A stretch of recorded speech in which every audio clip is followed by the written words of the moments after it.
This is Jake with a short prologue before this week's episode about returning to games around the table. First, and most importantly, I want to reiterate that Brendan and I are strongly advocating for everyone to continue using the utmost caution during this still ongoing pandemic. The last thing we would want is for any of our listeners to do anything unsafe to return to in-person gaming just a little bit sooner. We know that conditions are different all over the world, so we recommend, at a minimum, following the guidelines of your local health professionals and experts. Also, let me ease your concerns. This is not a show about the pandemic. Instead, we discuss the variables at play when we do gather around the table after so much time away. It's a great conversation, and I hope you enjoy listening to it. Secondly, we are aware that there was a small issue with Brendan's mic this episode. We know the issue and will resolve it for the next one. The show is still 100% listenable, I promise, but perhaps not up to our own high standards for audio quality that we try to achieve. And finally, for our pre-planners out there, I want to let you know that next week we will be diving into the Lost Ruins of Arnak, which you can play on Board Game Arena. Following that, we'll be covering one of my favorite games, Keyforge. I highly recommend you check out both games ahead of time, and if you want to talk about them or are just looking for people to play with, then hit us up on our Discord, which you can find a link to in the description of this podcast. Okay, that's it. So please, now enjoy the show.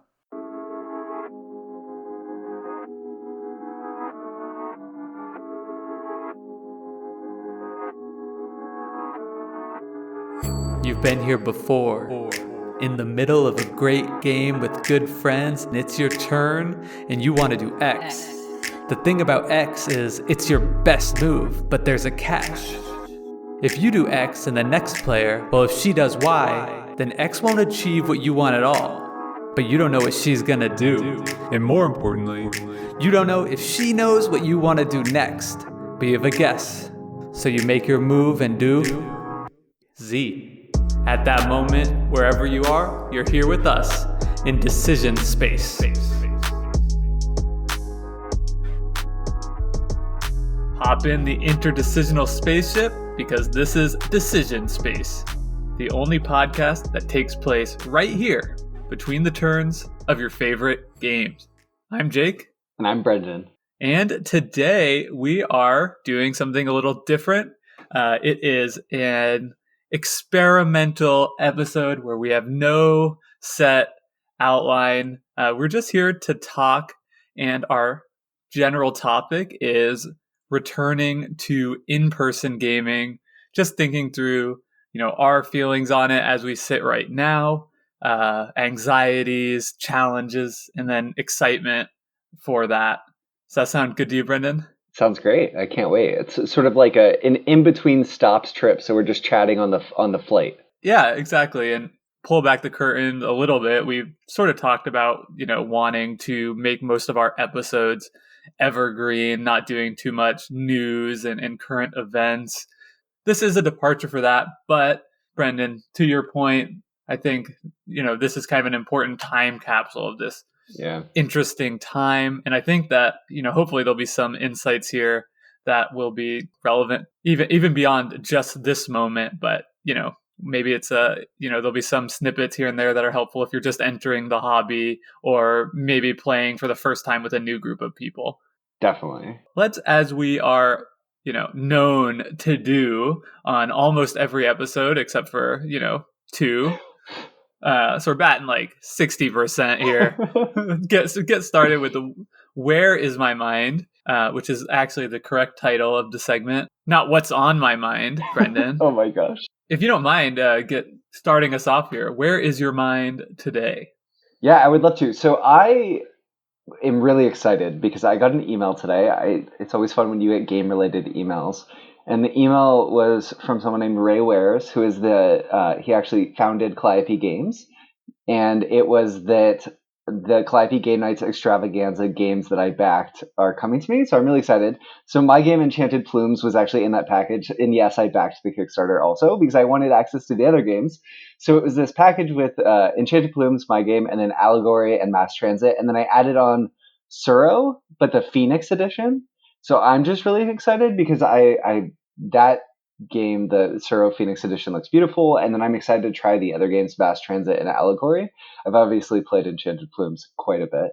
But I'm excited to have another copy of that as well, and then just have games that my wife and I can sort of play, the two of us, and dive into. I think she's going to be a really big fan of Suro, and I'm curious to try Mass Transit with her. She's refused to play. I really like playing co-op games with her, but she's made a rule that she's not going to play Pandemic during the pandemic. I don't know if she still has the rule. Towards the beginning of the pandemic, I sort of said, maybe we should play our Pandemic Legacy version. She was like, I'm not touching that. No way. It's too close to home. And I was like, okay, that's fine. But Mass Transit's a cool little co-op game about getting a few pedestrian or a few travelers home via rails, roads, and potentially boats. So be interesting. It's like a limited communication co-op game. So what's on my mind is I'm excited to try some new games, and then I'm also excited for people to be receiving one of my games, to be trying Enchanted Plumes. I'm like, it's very tense. It's sort of like it's like releasing a podcast, but on amped up to 27 instead of just 11. Like waiting to see if people enjoy the thing you made, and hoping they do. But we shall see. What's on your mind, Jake? Let's stay on that for a second, because I'm so glad you brought up your game Enchanted Plumes. I'm also glad that you said Calliope games before I did, because in my head that was like I was 100% thinking Calliope. Yeah, nice. I've heard that one a lot. Yeah. I just want to give you like a huge congratulations on that Thank you. amazing accomplishment of getting a published game, having it out there, having it finally get into people's hands. I mean, what an amazing accomplishment, really. Oh, thank you, Jake. That's so kind of you. And I also want to say that, you sent me a copy of the game, which I was really, you didn't have to do that. I was grateful to get it and try it out. And this is going to sound like I'm just shilling for your game, but clearly, I'm biased, right? Sure. But I've been playing it with my wife Bridget, who is a very discerning kind of game player, does not like a lot of games, and we've been having a blast with it. It really fits right into that kind of niche of games like Azul, Fox in the Forest, Kingdomino, in terms of weight, which are good ones for us, that we can break out, play in 15 minutes or so, and it's not a whole like game night. We can continue on our day. Those are easier to get out for us, and Bridget is loving it. She told me that that she gave it an 8.5 out of 10.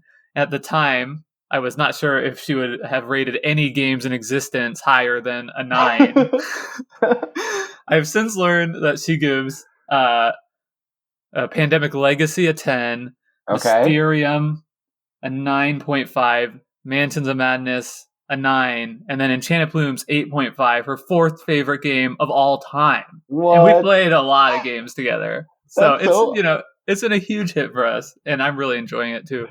so awesome. I'm so thrilled that Bridget enjoys it. And I also just love hearing the feedback too that it's been able to fill that niche of being able to fit in different moments throughout your day, because the impetus for the game, there were two, like when I sat down to make it, I was like, okay, this should be a game that people can play with their gaming hobby friends or their parents. That was definitely in my mind. I was like, I need to make a game I can play with my mom. I don't know why. And then also a game that you could fit into idle moments in your day was very much on my mind also, because I like, similar to you and Bridget, I really like when my wife and I can sneak a game in over lunch or just in the morning before work. We were doing that for a little while. And I think it's important to leave room in your life to fit games wherever they can fit and not have them have to have a dedicated moment to them. Like breakfast games, awesome. Totally. Yeah, it's like if you're listening to music, right? It's nice to have like Yeah. if you're a big music, it's nice to have like a record player and some vinyl, and you can like make it really an event to like turn that on and like get out the record and listen to your favorite album. But to be honest, I'm a lot more likely to pop on Spotify than I am to do that. And so, I think it's nice that, gaming can fill similar sort of niches in our day. Totally. So yeah, congratulations again. Thank you. And I hope other people seek it out and get a chance to try it. Thank you. I hope so too. Also, quickly, Jake, did you have the chance to try for a six base plume yet? I haven't yet. No, 5 is my highest so far. Five's the reasonable upper limit, I think. Yeah, I think we both like games that like allow for that sort of shooting for the moon. Yep. And knocking off the achievements. So that's certainly one I'll be keeping my eye on in future plays. Let me jump over to tell you where my mind's at right now. Yes, yeah. Which is, I just want to do just a quick review of my friend Jamie Stegmeyer, friend of the podcast game, which he co-designed with Alex Smith, Red Rising. And this has been the first game I played in person with some friends.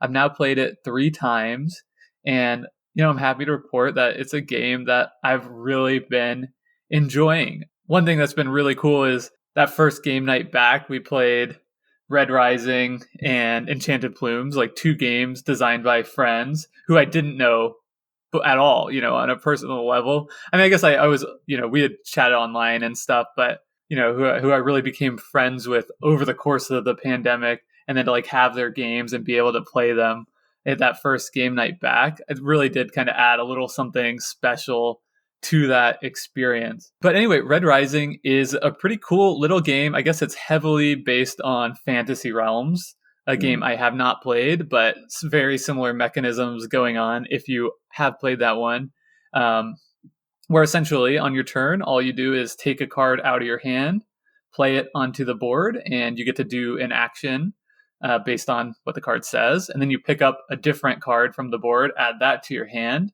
and you get to do a power based on the board from wherever you took that card. And that's really, like, I've just pretty much taught you how to play the game, which is something I've been really loving about it, which is that it's just like so easy to get to the table. Like the teach is so quick that I feel like it's a really kind of a welcoming gateway, sort of, not super, super lightweight, but, almost along the lines of something like a Carcassonne, a Ticket to Ride, to play, but with like a little bit more of a gamery feel. So for me, I think that fits a really nice niche of kind of welcoming in people who are, into trying like a really kind of like gamery strategy game, but maybe don't have as much experience with that kind of game and all the kind of interlocking systems you typically find in these heavier strategy games. So I've been really enjoying it for that. And it's just really nice. The decisions you're making on your turn are fun. You're picking up, you're basically trying to craft your hand and create all these mini combos. And one thing I've been surprised about is how kind of few cards enter the system in my plays so far. So you have like a huge stack. I'm doing hand things, which is not helpful, but there's like a huge stack of cards that you put on the board. So you expect, at least, I'm expecting that to be really heavily influencing the game. But, I've kind of found that it's pretty uncommon to get too many new cards. So you really have a more determinative puzzle than I was expecting of just manipulating the cards in the display that are out there at the beginning and what you have in your hand, which gives it really kind of like a nice and satisfying tactical feel that I was not expecting. Is there a mechanic too, Jake, remind me, that at the end of the game you get certain bonuses for the cards in your hand also? So you're just trying to like jump between what you play and what you're holding on to? Yeah, exactly. So there's like each card has like a core value that's like, could be anywhere from like 7 points to like 25 or more, actually. And that's just points you get at the end of the game. And then they also almost universally have a conditional score where it's like, this guy's worth 25 points, but if you pair it with, a red card in your hand, then you get an extra 15 points, making it worth 40 at the end of the game. So it's kind of about like interweaving all these different conditional puzzle pieces to create a hand that, ticks off as many boxes as possible, while factoring in the deploy abilities, right? What you're getting out of playing them on the board, and picking up the ones that are obviously good for your hand, but also giving you the board powers you need. So there's definitely a lot going on there that really appeals to my sort of the tactical side of my game or my brain in the game. I would like issue a couple of caveats because I don't think it's a game for everybody. It's not super well balanced, I would say, after 3 plays. And I mean, this could change, but just some of the cards are clearly more powerful than others. Some cards allow you to add a new card to your hand without really much of a drawback at all. And, that, as I just mentioned, that could be essentially like gaining 40 points, which is the ending scores are right around 200. So that's so you can get a lot of points in this game, but 40 points, man, that's still a big chunk. Or cards can like banish cards from your opponent's hand, which is the same thing in inverse, right? Like costing your opponent 30 to 40 points. So some cards just let you do that when you play them to the board, and other cards, do almost nothing by comparison. It like lets you like kind of shuffle around some of the board cards that are on the board or something along those lines. So, a game, if somebody in their opening hand gets a couple cards that allow them to add new cards to their hand or, banish cards from your opponent's hand, they're probably pretty likely to win the game. But, we've talked about on the podcast before that, balance is for wusses, or what's the quote? Balance is for wimps. Balance is for wimps. From Peter Alaka, Cosmic Encounter designer. Yeah, and it's kind of has that vibe too, where it's sort of nice, again, as an entryway thing. A new person can come in, get a few good combos going and easily win the game on their first try. But you can, do some things to mitigate it. And then the game is, to me, sufficiently quick enough and does a good enough job like obscuring how many points everybody has, that it's still engaging throughout. Like you can have a pretty good sense that the person that has, 7 cards, if you're sitting there with 5, has more points than you, but you don't really know. And based on the conditional bonuses in the card, it's definitely possible, at least theoretically possible, that you could make up for that gap. So anyway, I just wanted to share that because I don't know if we would do a whole episode on it, just because of, perceived and actual real bias towards friends of ours. But I did want to just share that my group's been having a great time with it. And, we've now played it 3 times. It's one that everyone has been wanting to go back to at our subsequent game nights together. That seems like the perfect sort of weight of game almost in some ways to jump back in for. I'm driven to that kind of weight of game in general. So in terms of going back to the table and getting back into the swing of playing games in person, I feel like that sounds like it would be a home run. Yeah, and it's going to be totally group dependent. In my group, and groups that I've had historically have been very mixed.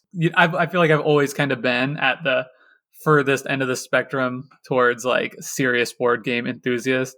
And typically the people that I'm gaming with are folks that I know from other aspects of my life that I'm bringing into the hobby. And this one has worked really well for people who like games but don't necessarily have their own calyxes full of games at home.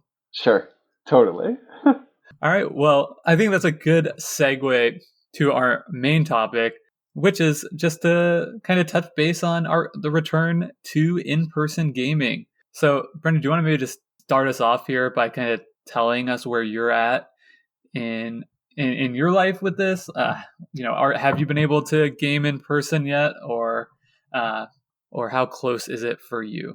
Yeah, so I'm really excited for this conversation, Jake, because I feel like the two of us are in slightly different spaces with it. I'm getting my second dose of the vaccine tomorrow, actually. So I'm very excited about that. My wife got her second dose today, so that's a huge, exciting feeling. Though where we live, I think we're starting to run up against the wall of people who wanted access to the vaccine have gotten it. And then there's still a large group who are vaccine averse and are not going to get vaccinated. And our cases are regrettably still pretty high, even given the level of vaccine load that we have. It's also, I'm in a student community. Just the city is a college town, so there's lots of people coming this time of year, and the weather's gotten nicer, so our cases are going up. And my wife is also pregnant, which is amazing. and so exciting, but makes us feel a little bit more hesitant in terms of just wanting to be really careful with exposure. So I have not yet had the pleasure of doing something, playing an in-person game night with a bunch of people outside of playing spades recently, with two fully vaccinated friends outside, which was really spectacular. But not quite the like depth of let's have a board gaming night that I'm craving.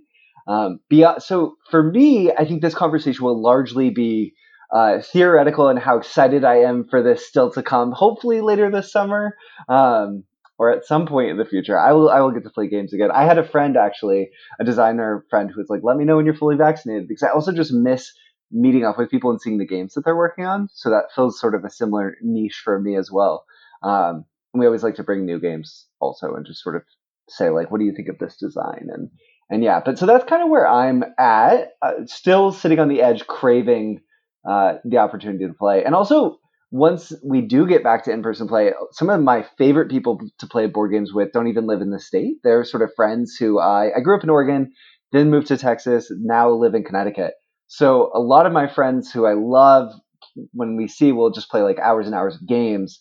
I don't know when we're going to get to play again because planes are still. I mean, everyone has their own capacity for what they feel comfortable with, what they feel is safe for them right now. But travel this summer for me still feels off on the horizon, though we'll see. How about you, Jake? Do you want to talk about where you're at? And you mentioned a little bit on the podcast already. I'm smiling because I'm excited for you. And Yeah, absolutely. So I was fortunate to get like an excess vaccine dose early on that kind of put me a little bit ahead of the curve in my area to become fully vaccinated. So I guess a couple weeks back now was my 2 weeks after the second mm-hmm. dose. The recommended for the full efficacy of kind of what you're going to get. So I have been able to play, kind of cautiously dip my toes back into playing in person with friends. I've only played with people who are, similarly at the fully vaccinated status, which is what I would recommend. I mean, we're obviously not public health professionals here, Yes. so all I can advocate for is that you follow the guidelines of your county and the CDC, and then of course like your own, I guess, ethos for what you feel comfortable with and the risk that you and the people around you feel comfortable with.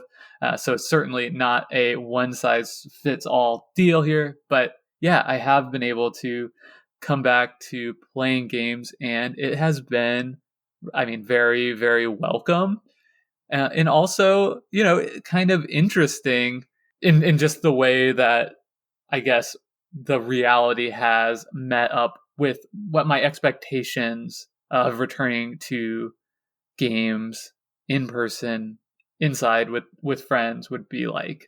I have a quick question to kick things off. Do you enjoy shuffling more or less than you thought you would after a break from having to shuffle in games like Star Realms and stuff? We've talked about how like, oh, this is so much better without shuffling. Like, how's the experience of hitting the table with Red Rising and shuffling a deck of cards, man? Shuffling cards, I like to do. I think it's a satisfying, um, you know, Yeah. tactile deal. I like the sound of it. I cut my teeth playing Magic the Gathering, so I can do the cool, shuffle just the corners together and then like bridge it. So I do enjoy that. Other aspects like setting up the game, and putting it away, not so much. Yeah. That doesn't really do anything for me. So you weren't setting up a game weekly during the pandemic just to remember what it felt like? No, I did play a couple of solo games over the course of the pandemic to, I don't know, I guess just like interact with my investment of board games in Sure. some way, and sometimes get the craving for it. But I'm not like a big solo player. Yeah. Yeah, I mean there are some solo games that I definitely enjoy, but for me, like the barrier to entry of like actually going, picking out a box, setting it up on my table, like refreshing the rules and playing it is usually too high to the point where it's just so much easier to watch a show on Netflix or play a video game or something along those lines. That Totally. So I guess rather than sending you down a detour, this is all about being back at the table with other human beings and getting that feedback in terms of the experience. So how has it been? You talked a little bit a couple of weeks ago in Where's My Mind about the potential anxiety, like will I even like games anymore? yeah.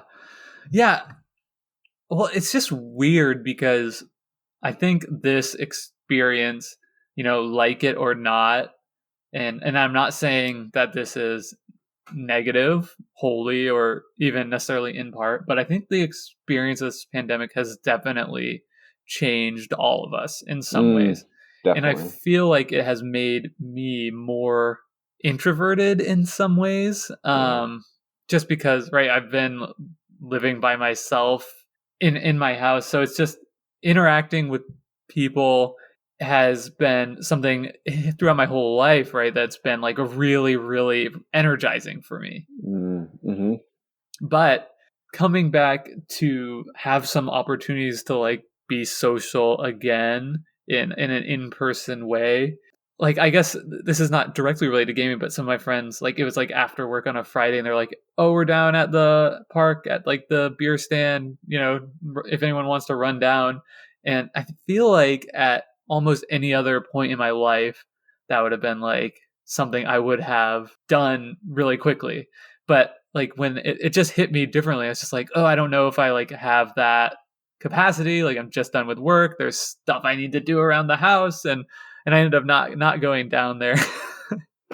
And I just like had to recognize like that is sort of a change in me, and that might also sort of affect my propensity to play games, like how often I'll want to meet up with people, and what the experience would be like. Even the type of game that you might want to play when you do meet up with people. I think I'm very much going to be in that same situation. And I talked a little bit in our Discord recently, actually, about how I wouldn't say nervous, but I'm very much in the same headspace of I've been in my house for a very long time, only spending time with my wife. And it's been, I've gotten used to existing that way socially. So I'm a little bit anxious about how social interactions will go. And I think you mentioned that this, regardless of how people feel, pandemic has sort of changed the way that we interact with people. And I think games have been designed for all games have a certain complexity budget. And I think a lot of times that ends up being like a mental complexity budget, but there's also a social complexity budget. And I think a lot of our, the size of our budget, how much time we can invest into the social aspects of games, we might have a lower tolerance in some ways, and that might have to be built back up. So certain games that maybe used to be really relaxing or fun, that are all about social interaction, might be more emotionally draining. I could see there was a time where I could sit down and play 4 games of the Resistance back to back, and I adore that game, but that sounds exhausting. And I think we also need to consider that as we globally are able to safely come back to gaming again, that everyone is in the same sort of headspace and dealing with things differently.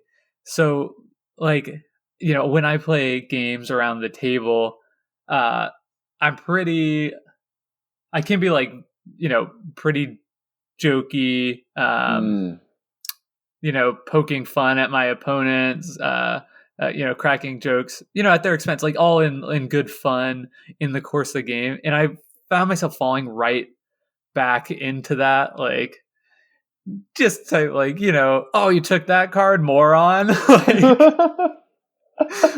like that kind of thing. Where I'm secretly like, dang it, I wanted that yeah, card. yeah.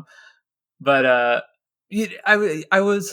I found myself falling right back into those same patterns of playing games, kind of, like riding a bike. Like my table Mm. presence was something kind of maybe surprisingly that just came back very strongly in the same way. But I was sort of thinking, like, is this okay in the same way that it would have been last year when, just the same people, like my regular gaming buddies, we play weekly, and it's that's how we interact, and it's like expected. But coming back after a year of not playing and somebody's calling you a moron, is that still okay? So I had to, after the game, I did kind of check in with my friend, like, I think I was kind of being a jerk. And he was like, no, not at all, type of deal. But I think in some ways, like, it did make me feel like I did have that thought, like, oh, I wish I wasn't leaning so hard into this kind of like jokey jerk guy persona. Sure. That's really interesting. Of like, is the magic circle still the same? Have we been, yeah. Because in some ways it's based on too, like when you do joke with your friends in that way, there's this expectation that they're going to get you back in some ways, like that they'll be able to return the favor. But if you're only playing a few games really rarely, is it happening as much? But obviously it's great that you checked in with him too and you were like, did I overstep a boundary there? Right. Yeah. I actually really like playing games with you when you are speaking that way, especially Castles of Burgundy, because it's good. I'm like, oh yeah, this is a weakness in my play because Jake is joking, but I shouldn't have done that. It was really stupid. It's specifically Castles of Burgundy too. That's where I get where you really read me. Yeah. Yeah, and I think that question of the magic circle, has it changed, is a really important one, and it's also one that's like hard to have with your group because Yeah. we don't, like, the magic circle is something that exists, kind of this social contract we're all engaging with as we play the game, but it's not something that's usually spoken about. So I think there is a little bit in returning to game, there is like a little bit of precariousness to coming back to the same type of magic circle that you had before, because of all the reason that we're saying. And then also, I think it's important to note too, when it's like your relationships with all these people have necessarily changed over this period too, because if somebody's your gaming buddy and you lost touch with them over this past year because like your main interaction with them was sharing games together, you might not feel right. That might change, the dynamics of your relationship, which is going to factor into um, to that magic circle. And on the other end of things, right, if somebody that you gained with is someone that you've been in regular contact with over the course of the pandemic, then maybe you're closer friends in some ways than before. And I think all those things just kind of impact how your gameplay session goes. And that was just something that I hadn't really considered as much until sitting around the table. And it's like, okay, my relationship with these people are different now. Yeah. I feel like that for me is really going to play into how often I ask my non-game playing friends to play games also. Because I have a lot of friends who our relationship is such that they would come over and we would hang out. And then at some point I would ask, hey, do you want to play a game? And they would say yes, but they weren't necessarily seeking out games themselves or building their own game collection. And I think with those people, I'm going to be really careful at first about asking them to do that because I know they, once we start being able to socialize more regularly again, are going to be really excited just to socialize. And I'm going to have to tamp down some of the like, okay, but let's play a game. Okay, but let's play a game. So that's something I'll have to be more cognizant of. Whereas before it was so easy to be like, and there's already a game sitting on the table. It's not if this is going to happen, it's when are we going to play this game tonight? So it's sort of, that's like a similar version though with people who like aren't excited and meeting for the explicit purpose, or even just like when we do focusing maybe on more social games. Like I know that one game I'm really looking forward to playing is Celebrity. This in the tabletop spaces also has the game name Monikers, and it's basically just like Charades Plus in some ways. And I'm really excited to just do that, like in Celebrity, you just write, the only difference really is you write your own things, your own, Right. yeah, which is so great. I totally hear you. And I also think Okay. that's like a prime example of, some of the challenges of this where, you're essentially, socializing may be a little bit out of the people's comfort zones Yeah. in the first place. And now it's like, let's just relax and have everyone do improv for each other. It's like Sure, that's like a pretty that's big true. leap. Yeah, that's okay. That is true, Jake. Not that you shouldn't play that, and I'm sure you'll have a great time, but it's just something to sort of consider. I wonder, one thing that I'm curious about is almost all of the sort of social games that I've played, in terms of, we just talked about like social deduction games a little bit, like Resistance. There, a lot of social games are competitive, and I wonder if we'll start to see post-pandemic more collaborative social deduction games. There's a few, but What? Give me an example of one. so isn't Dixit sort of like, no, you're No, picking. that's competitive. Is Mysterium? I haven't played Mysterium. Yes, but I don't know that Mysterium is a particularly social game. I guess you are. You can collaborate with people about what each card means. So I'd say that that fits. But I wonder if we'll start to see even more collaborative. And I guess I don't have an example because I can't really think of a game, but maybe that's a space we'll start to explore more. As in our social interactions, we, with in-game spaces, we'll want to explore more collaborative elements rather than competitive elements. You know, like instead of looking to conflict, looking to how we can have these experiences where we create something new. I don't I know. I really like that idea, and it's sort of just flipping the paradigm on its head where, in the past reality, the Uh-huh. past world, right? In general, most of your, you know, interactions with people are pleasant, right? You're nice, going along to get along. So what a fun break it is to, be around the people you really love and know, and then you get the opportunity to like lie to their face and Yep. be really like underhanded and deceitful. And I like how you're kind of proposing like, well, what if like there was a game that existed where we could like get together and just like genuinely compliment one another. Like, Yeah, doesn't that sound lovely? it does, yeah. Or like a game. What if there's a game?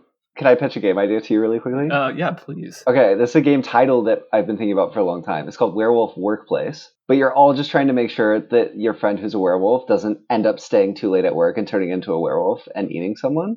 So you're trying to like help each other get enough work done at work such that the boss won't be pissed you all leave before the full moon comes out. That's amazing. It's like the prioritize self care at work. The game. Yeah, exactly.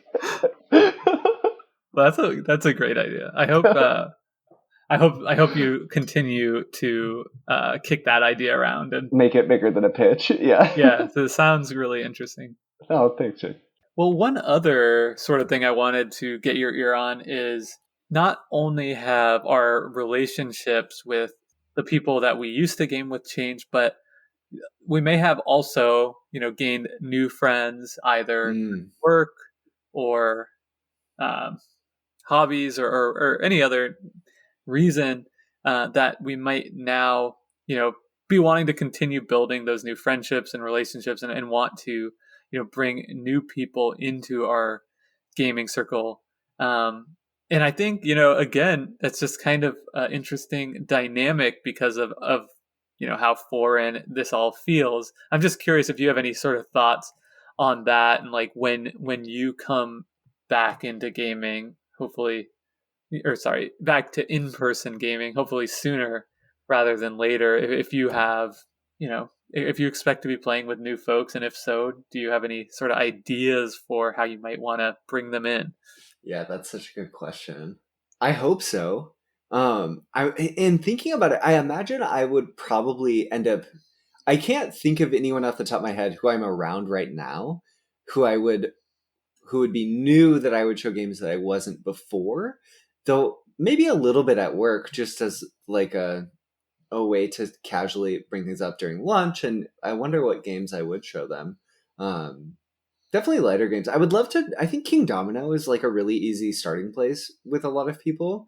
I can see myself showing Kingdomino to people at work just because it's so simple. Um, but I think the biggest thing will also be for me just like pushing myself outside of my comfort zone again and trying to find new people who want to and are comfortable getting together to play games. Because that's something I really miss. So much of what I'm actively doing right now and will continue to do is just like seeking games out myself to play, whether it's virtually on Board Game Arena or on Yukata or or it's sort of having you say, Brendan, why don't we play this game, which has been awesome. But the experience of sort of going and sitting down at a table at like a local game shop and having someone be like, do you want to play this game? This just came out. And I'm like, sure, let's play it. Show me what it's about. And I think that that's like a much lower investment opportunity to just sit down and have someone else teach you the rules, and then get going. In those scenarios, I've invested so little, and it's hard to be in a situation right now where you're investing a little bit and then getting to play a game. Like, even just in some ways, going and watching a rules video isn't that different than having someone teach you the game, but for some reason it feels that way to me. I guess I just feel like I have to pay more attention because I can't ask the person who's teaching me from a rules video, like, rules questions as we're playing. Like, I have to know how to play the game at the outset, or the computer will tell me and I'll just click on stuff until I figure it out. So it's like, what? It'll let me do one of these things. One of these buttons has to be in action, right? Exactly. Yeah, we've both been doing that, I think, in the same game that we're going to talk about in a few weeks. That's hilarious. Oh my gosh. But I really miss being able to learn games where, like, here's the 60% of what you need to know off the start, and then just ask me a question. That feels mostly missing from my game playing, and I'm really excited to have that happen again, and with people I don't know, but who play games. How about you? It seems like you might have people in mind. Yeah, so a couple of people that I've, interacted with through my work. I started a new job at the very beginning last May, so I've almost been in this role like 1 year on the nose. And there's some folks through there that I've, had conversations with that, that are just like, get to know you, like, have expressed that, playing games is one thing that I'm really into, and people have, expressed interest. So I would love to, at some point, get to know these colleagues better and over games. And I also think that there, might be some opportunity where folks, maybe through no choice of their own, have been playing more games at home, or have, maybe paid a few more visits to that game closet, that stuff from with mass market games, whether it's playing Scrabble or Words with Friends on their phone, that I think, because of this world we've been living to, there may be quite a few people finding this hobby in ways that would not have discovered it through channels in the olden days before this all happened. That's such a great point too, Jake. I was actually just on a call with someone who I hadn't really met before, but he was saying that he and his kids just started playing tons of games together at the start of the pandemic, and they were seeking out new games to play because they'd realized how much they loved playing games together. Having sort of like a year ago, we need something to do. We're going to play games. So I hadn't thought about it from that angle. But yeah, appetites probably will be significantly higher. And maybe people are starting to get tired of the games, like you were saying, that they have in their closet, and will be looking for new games. What are the games that you sort of are anxious or excited to show your your new work friends?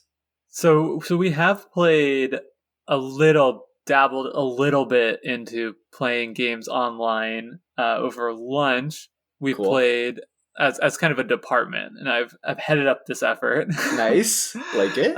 So we've done a little bit of Codenames. There's a really great free Codenames web-based service, which I think is really important, right? It's a little bit more of a barrier to entry if you're like, all right, you're going to go on this website called Board Game Arena and create an account and then add me as a friend or whatever. Yep. With like the Codenames one, you can just like, here's the link, and you're just in that game. Similarly, we've done Spyfall, which has a web-based app, and that's a social deduction game, but it's a little bit less maybe antagonistic than the Resistance. Except for the one person who doesn't know. Except for the one person who is just absolutely horrified when they realize they know nothing about what's going on. So it can be a little tough to get past that. I would say that one wasn't as successful as Codenames, but people still had fun. Nice. So that's been cool. I think I was thinking about this too. I think the classics, like gateway games, are so for a reason. Carcassonne might be a go-to for me. I just think it's so pleasant and like easy enough to know what's going on, while still like introducing concepts that are going to be like totally new and interesting to someone who's only played like sort of roll and move or Scrabble type stuff. And then I still own a copy of Ticket to Ride and have a blast whenever that hits the table. I think that's another really fun one, that fun for kind of like all skill levels that people can really kind of grok instantly of like, oh no, that person put down trains in a place that I don't like. Yeah.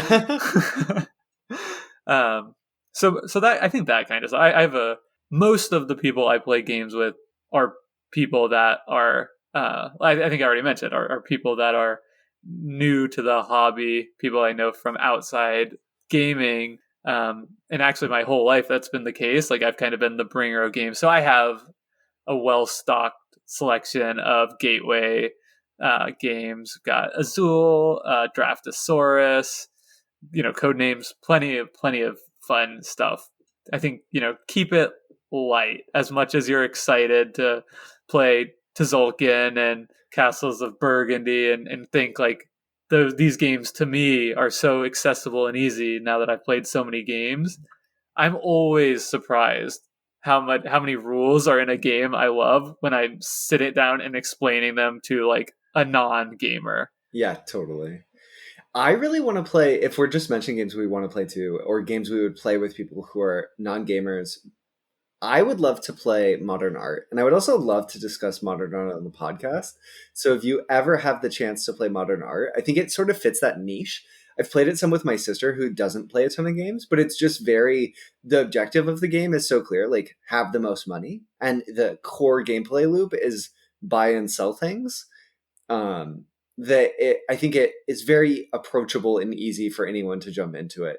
And it almost fills a similar role of being somewhat social. It's not really, but it's a really good table talk game. And Totally. The way that we play it, there's a little bit of like talking it up and investing a little bit into the story of different artists, even though that's like not something you need to do at all. It's like the blue color in the game and you're like, oh, look at this masterpiece. Like, yeah. He's back again with yet another world-changing portrait, and you need this in your collection. Yeah, exactly. So that's always fun, and I don't know. Yeah, I would love to. And I played it once, and it was at a board game meetup, and I felt like people around the table were doing things that were just like I could tell that they like either did not grasp it or didn't care, but like making moves where I'm like, that is 100% a net loss for you, right? Like there's no way that can be a good move. So like for that reason, it wouldn't strike me as one that would fit in well there. Like, do you know what I'm saying? Like, okay, like this is worth at most $50 or whatever. And you're bidding $51. And it's like, well, that can't be right.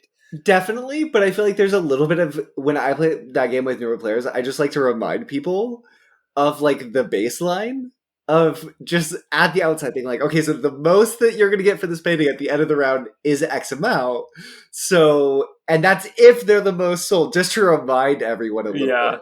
Because it's definitely the sort of game, I've seen that too, Jake, where people get caught up in the moment and they're like, you're going around the table, it's an open auction. They're like, oh, I'll pay 56 for it. And it's at most giving you 40 or something. And that can kind of blow it up, right? Because whoever's holding the gavel at that point they're the only one winning. Right? Yeah, exactly. Yeah. I'm rubbing my hands together for the people who are not watching us live, which is everyone. Yeah. Which is not for you. Possible. That's just for you, Brendan.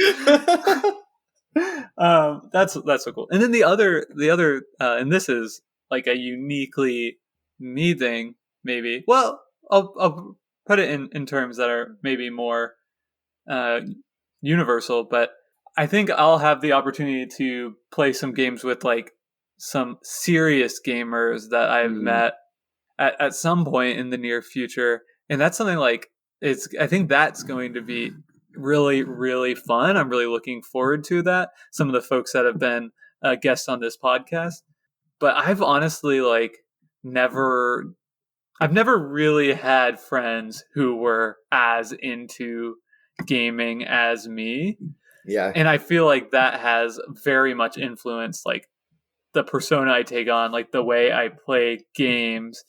So I have like a little bit of anxiety about playing games for the first time with some new friends. I bet that melts away in like the first round of play for you, and you're just like, this is so awesome, and you're gonna enjoy it so much. Because the coming at it, you'll have so much energy where there's normally things that you're worried about in terms of making sure other people are having fun and all of these things that you'll be able to like put in the back burner. It's just like, let's enjoy the game together, you know? I I hear where you're coming from, but Yeah. I feel like it's gonna be such a blast. Yeah. I don't know. I don't want to be like You don't want to jinx it. yeah, or like, oh yeah, like Jake's over here APing or being a jerk. I do feel like this is one thing that I wanted to mention earlier, and now's the perfect moment to mention it. And that's, I think that one thing that I'll have to practice is just being patient with other people. The experience of we'll all be sitting at the table together. Like when we play games together, I can just take my turn and then I can go work in the garden or make dinner, and I come back and take my turn. And that's something that's going to be so different. In some ways, I think my attention span has gotten better over the course of the past year, just because I'm reading more and have more time just thinking quietly to myself and that sort of thing. But at the same time, I could see how game wise, one, I'm going to just want to talk. If I'm actually in a room with people, I'm going to be so excited that I'm going to want to talk to them endlessly. And that can be a little bit much when someone's trying to take their turn and you're like, so what do you think about this mechanic? And like, why are you doing this way? And do you think that move was the right move? Or what do you think about this goal tracker? And I'm going to have to remember, like, you got to turn it off. Like, people have to be able to take their turn in the game. But we'll see. Yeah. So yeah, all kinds of new gaming groups will be being formed. Old gaming groups will feel new and different again. And it is, at the end of the day, I think these are, important things to think through. They can, they're things that I think I'm probably not alone in experiencing like a little bit of anxiety about this. And I think probably the only constant is that like whatever you're, and we've all been dreaming, right? Like we did on this podcast, like what game are you going to play when you get back together? And so you kind of have like this, like, I think many people have sort of like built up this like ideal game night, what it's going to be like when they get back.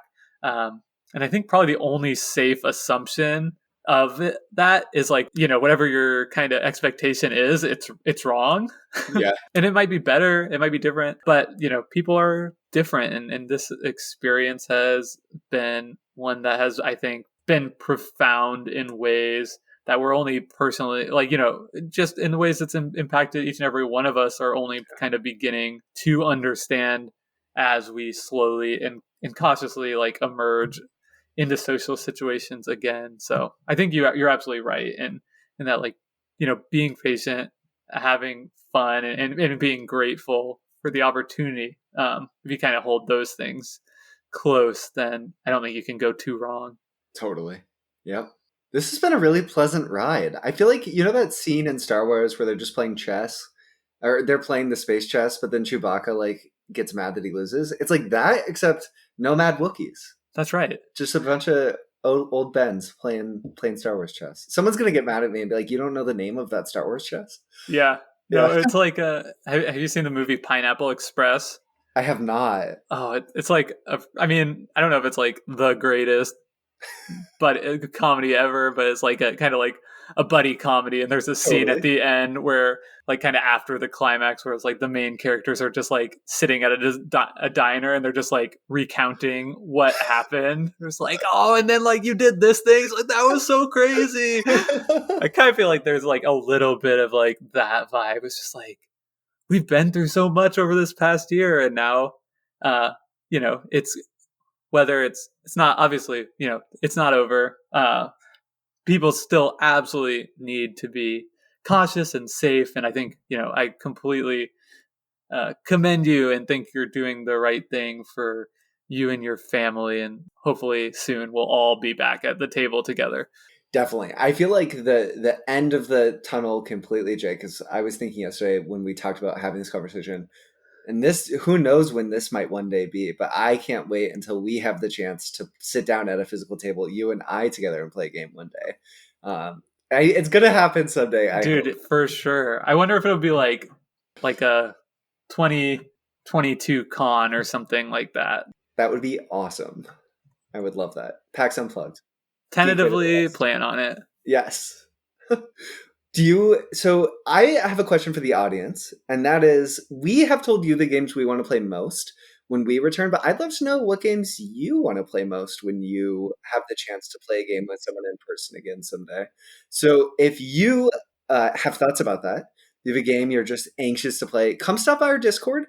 Jake always puts the Discord in the show notes, and let us know. I'm genuinely curious what games people are excited to get to the table most. Sounds great. Yeah, my question was going to be, why haven't you joined the Discord yet? Because it's so awesome. We're playing games with folks every day and having great chats. So we'll see you there. And thanks for listening to this kind of rambly, chatty conversation. It's been really pleasant talking with you, Brendan. I hope that people had a good time listening. Yeah, likewise. Bye, y'all. You are now exiting the decision space. Thanks for listening.